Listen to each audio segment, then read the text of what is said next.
Well, good morning again, and I have a question. Do you want to be satisfied? Do you want to be satisfied?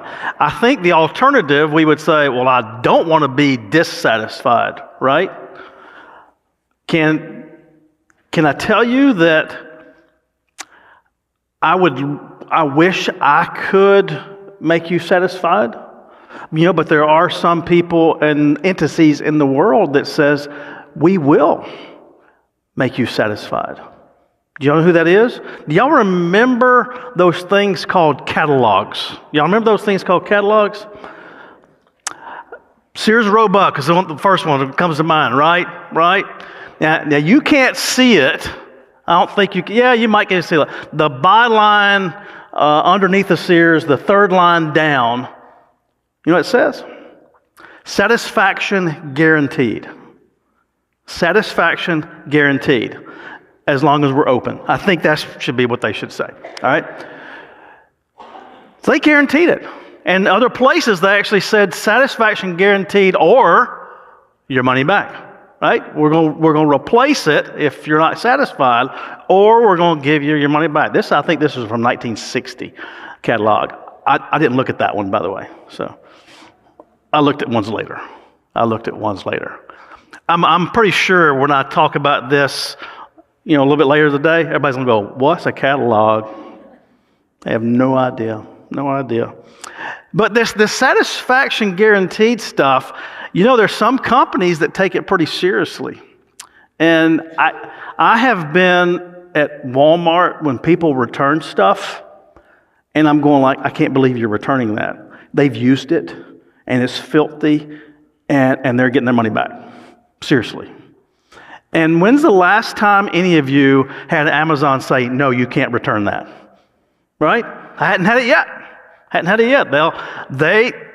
They're taking it to another level, man. They're taking that satisfaction really to another level. But a lot of us, when we're thinking about being satisfied, we think of food. I'm just saying, we do. We think of food. You're thinking of it right now, right? You're thinking of it right now. Okay, when's it going to be done? Because I want to go to Waffle House or someplace like that. Or you want something in your belly. You want to be satisfied. Well, for me growing up, and for really the ad campaign that I remember that sticks out, you know what satisfies? Snickers. Yep. Snickers satisfies. It's a little bit different ad campaign now, but that's the one that I remember. That's the one that sticks out. And I really, and on a level, I remember as a kid even, this was probably before the campaign started, I remember that it literally did satisfy me because like when I was 8, 9, 10 years old playing Little League football and stuff, we had to, when we played, if it wasn't a home game, we were driving 30, 40-minute drives to play other teams.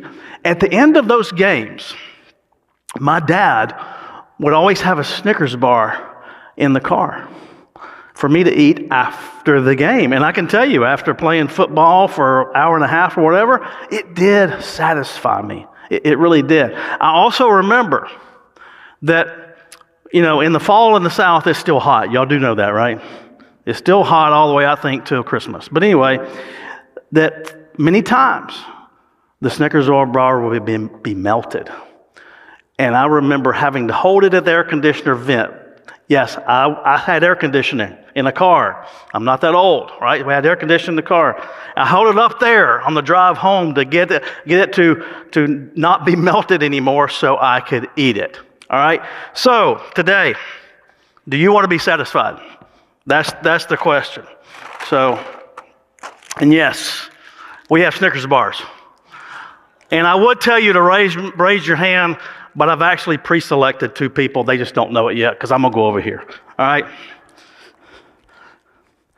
Because these guys recently have done something that has helped has helped some people. For instance, Bill Smith helped out Clay Laster a couple weeks ago. We appreciate Bill so much. Vincent, the man so great his name is twice, all right? Had a wonderful week with the city, having to do a whole lot of stuff. So, man, thank you very much. And I would figure sometime during the week, you were not you when you were hungry, right? So, during that week. So, by the way, those are shareable Snickers, so y'all can ask for half of it, all right? They can twist it in half and can give it to you.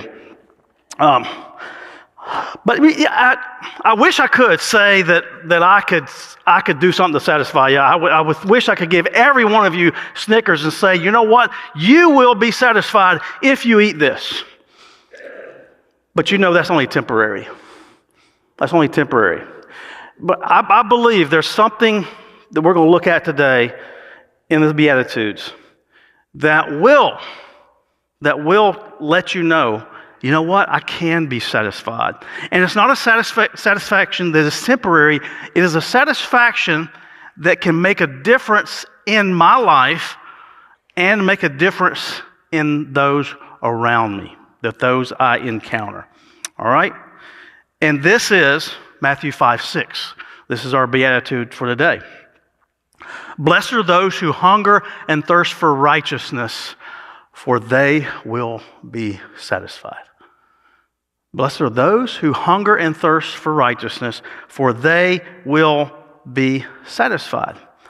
Now, the English translation doesn't do this justice, because what this really should say, when we go back to the original language, those who continually hunger and continually thirst for righteousness, they will be satisfied. You see, when Jesus was saying this on this hillside with all these people looking and listening to him, they knew what he meant when he said continually hungering and continually thirsting. Why? Because they went day to day, many times, for their food. Why do you think the Lord's Prayer says, give us this day our daily bread? When Jesus was given that prayer, they knew what that meant. They literally lived day to day. You remember the parable Jesus told about paying the workers, those that worked all day and those who worked an hour. They paid them at the end of the day. Why? Because they needed the money to actually get food for that day. So if you're living in Palestine when Jesus was teaching and during that time, you knew what it meant to continually hunger and continually thirst. We don't. We have to purposely starve ourselves, right, for us to even get a hint of what continually hungering and continually thirsting looks like. Here's what Jesus was getting at, though. Jesus was getting at a way of life. He was really getting at a way of life when he says continually hunger, continually thirst.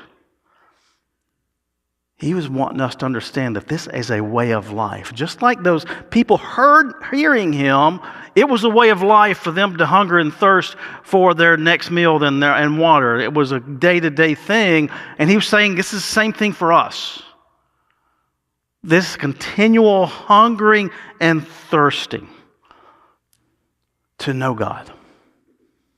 To know God. To be starving for God. Most of you in this room have heard the story of the prodigal son, where the dad gave him his inheritance early. The guy said, I'm out of here, Pops, and he left. Blew all of his money. And then, when he was hungry, what did he do? He was working with pigs. But what happened? What happened when he was starving? When he was desperate?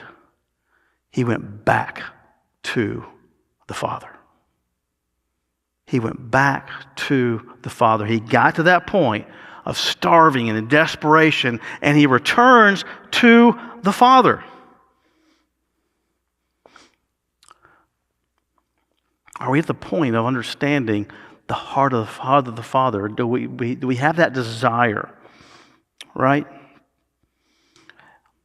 This is not just a part of the life we live. This is our life.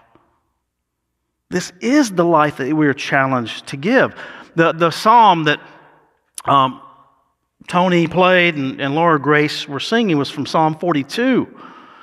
As the deer pants for streams of water, so my soul pants for you, my God. As the deer pants for streams of water, so my soul pants for you. My soul thirsts for God, for the living God. What did he say? When can I go and meet with God? When can I go? Not will I get to go, not if. When. It's expected. My soul is thirsting from God, and I am going to go meet God. David, a man after God's own heart, that lives his life, a man after God's own heart. He says, you, God, are my God. Earnestly I seek you. I thirst for you.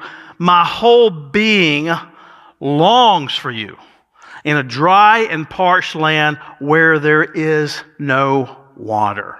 This is a way of life, not a part of the way of life. It is the way of life. David understood it. David understood. It was about being with God. It's about a desire to be with God. It's a continual desire for God.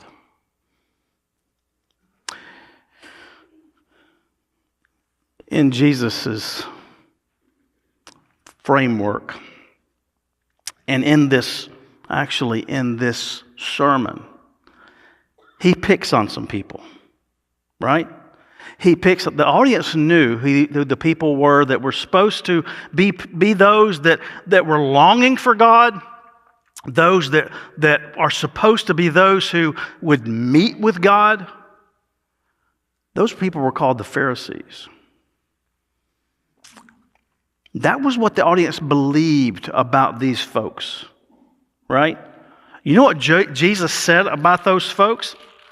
He actually said it in this Sermon on the Mount, verse 20 of chapter 5. For I tell you that unless your righteousness surpasses that of the Pharisees and the teachers of the law, you will certainly not enter the kingdom of heaven. If your righteousness surpasses that of the Pharisees. These guys followed rules. They crossed every T, dotted every I. And you know what Jesus called them? Vipers, hypocrites, fools, blind guides, and my favorite, children of hell, right? That's what he called them. So here's what I think he reminds us of. When he picks apart these religious leaders, these men that were supposed to be people that were with God and desired to meet with God, and they allegedly had this passion for God, he was saying, you know what? When we focus on doing the right things, we may fail to become the right person. When we focus on doing the right things, we may fail to become the right person. The right things sometimes are really good, aren't they? They're really good things. We can do a lot of right things. You woke up today, you said, I think the right thing today is to go to church. The right thing today is to turn on a broadcast and watch a service. I pray every day.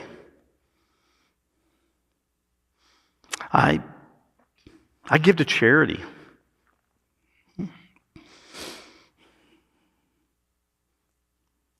Sometimes, when we focus on doing simply the right things, we fail to become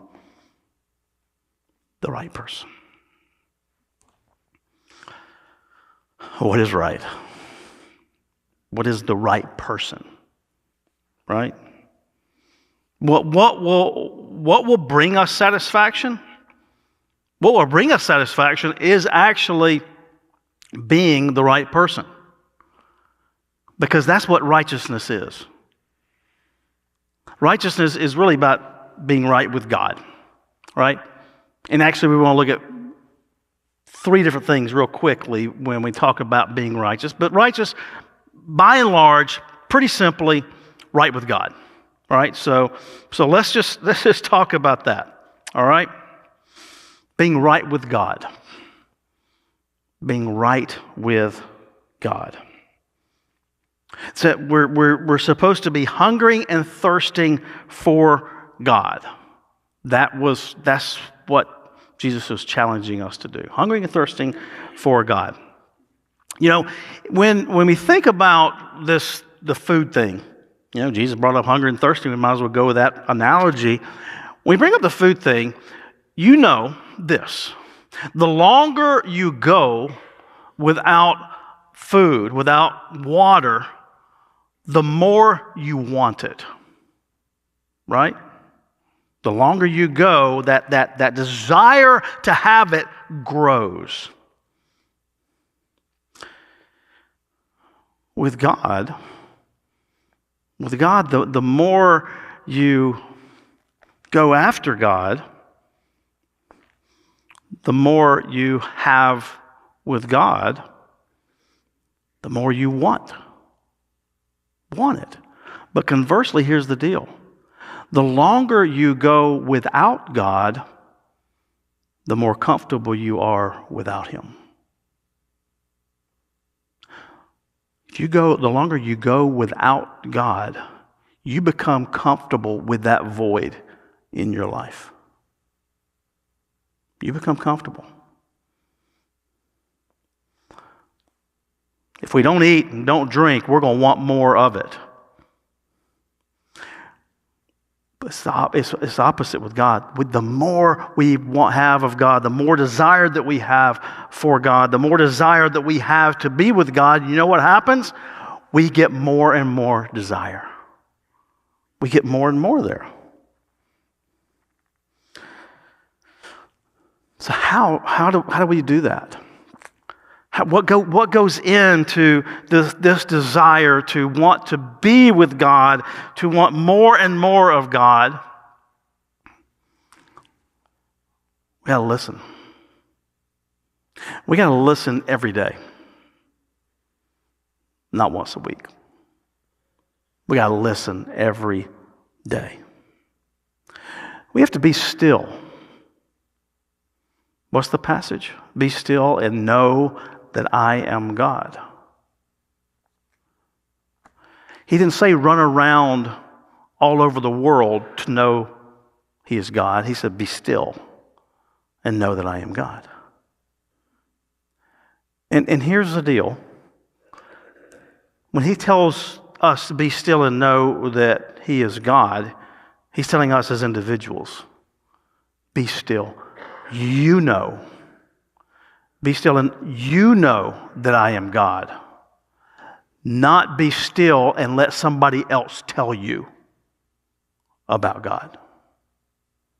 Be still and know, you know. In those times, don't let anybody else.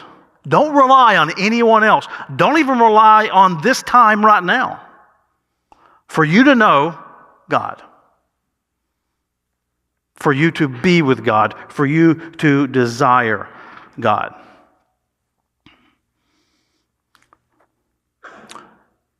How else are you right with God? You base your decisions on God. You base your decisions on being with God and on knowing God, not on anything else. Well, there's something else about being righteous I want you to understand, and that is we need to be right with ourselves. Yeah, we need to be right with God, but we need to be right with ourselves. This is that inner transformation part that sometimes we forget about. We forget about the inner transformation because being right with ourselves is really about our salvation. And we need to be honest with ourselves. We need to understand that we need to be restored to God. We need to be free from sin. We need to forgive ourselves. We need to see ourselves as Jesus sees us. And who are we? We are people that should be, according to Jesus and what we've covered so far in our Beatitudes, we need to be people who are poor in spirit, who recognize how poor we are without God in our life. We need to be people who mourn over the sin in our life. We need to be people who yield the authority to God, and then we allow Jesus in our lives to be right, to become more and more like Jesus. And we do that that comes from the inside out. That doesn't come from the outside in. That's not something that we're going to try to do the right things and hope it seeps inside of us. No, it comes from the inside out. We are transformed within, not transformed from the outside in. We also need to be right with others. Yeah, we know we got to be right with God. We also got to be right with ourselves. But we live in this world. We have to be right with others. And in this world, what that means is that we live in relation with other people, which means we are honest with them. We have integrity. We value other people.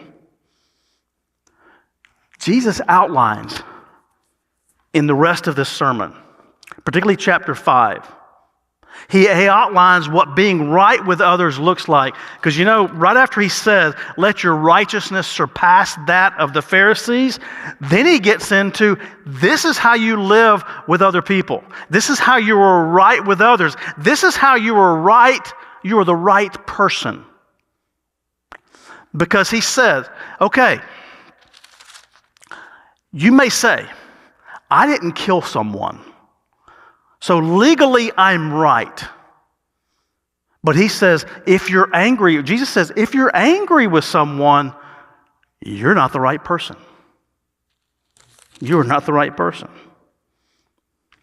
You may say, I did not cheat on my spouse. I'm okay. I am right. You know what Jesus says?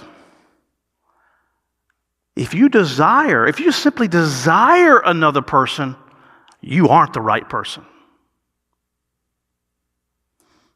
And you may say, okay, I'm going to avoid, we've done this before, right? I'm going to avoid people that I don't get along with. That takes the temptation away. We all do it, right? Well, I don't want to be around that person. They stir up something within me. I'm not going to go near them. And I'm right, because I'm avoiding doing anything bad or thinking anything bad. But you know what Jesus says?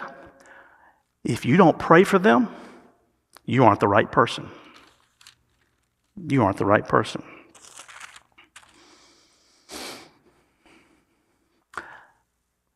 Simply doing the right thing doesn't make us the right person. What does is hungering and thirsting for righteousness. Hungering and thirsting for righteousness. Righteousness isn't something we earn, it's something we yearn. Y'all get this? You get when we look at this, what did Jesus say? Here's what he didn't say. He didn't say, blessed are you who are righteous. He didn't say you that. He didn't say that, but if you're righteous, you're going to be blessed. You know what he said? Blessed are you if you hunger and thirst. That's who gets the blessing. The person who is yearning for righteousness, not the person who thinks that they are righteous.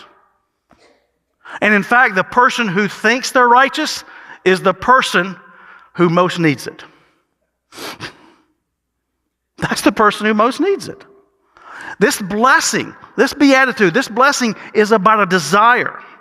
The blessing is about what we crave, not what we eat.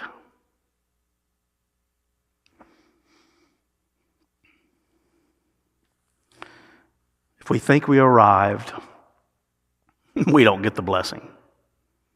It's only when we are doubting, I'm not sure. I haven't arrived yet.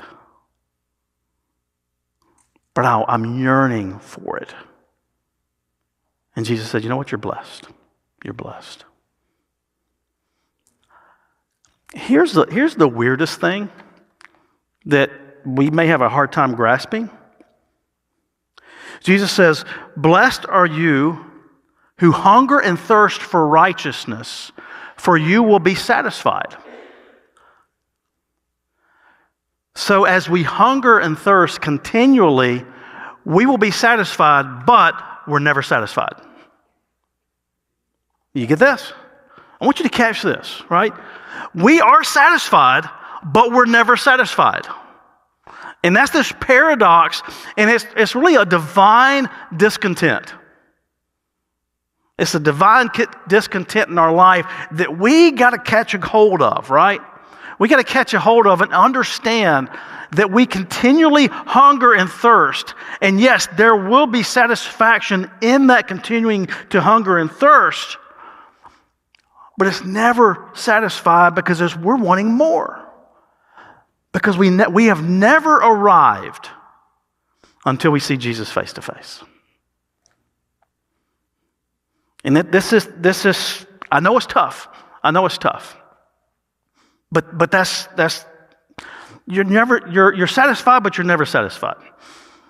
You know, there's an eating plan out there that apparently I've been on for most of my life that says you eat something all the time. Basically, every 3 hours or whatever, you eat something. You eat something. It helps keep your blood sugar level, keeps your metabolism going, and apparently that's been my whole life. But I didn't know it was a diet plan till. Of course, I think you need to eat the right foods, by the way, but nobody ever told me that. But the whole deal, it's called, sometimes people call it grazing, right? You continually do this whether you want to or not. Whether you want to or not, you keep doing that to keep the body metabolism going, right? You know, maybe we need to understand that we need to be grazing on God,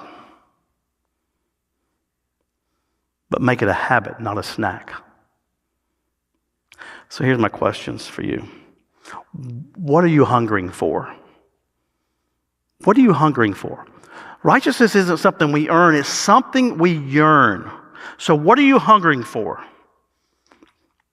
Am I seeking righteousness in my relationship with God, with myself, and with others? This hunger, this thirsting, needs to define your life. That needs to define our lives. And you will find satisfaction, but are never satisfied, but that keeps you seeking that satisfaction. You will find satisfaction, but you will be never satisfied, but that's going to keep you seeking that satisfaction. What are you hungering for? What are you thirsting for? God, we give you thanks today for your presence. We give you thanks today for blessing us, for the fact that we're hungering and thirsting for you. God, what a great thing that we can understand. We don't have to attain a certain level of anything to get this blessing. That you simply bless us for continually hungering and thirsting for you. Thank you.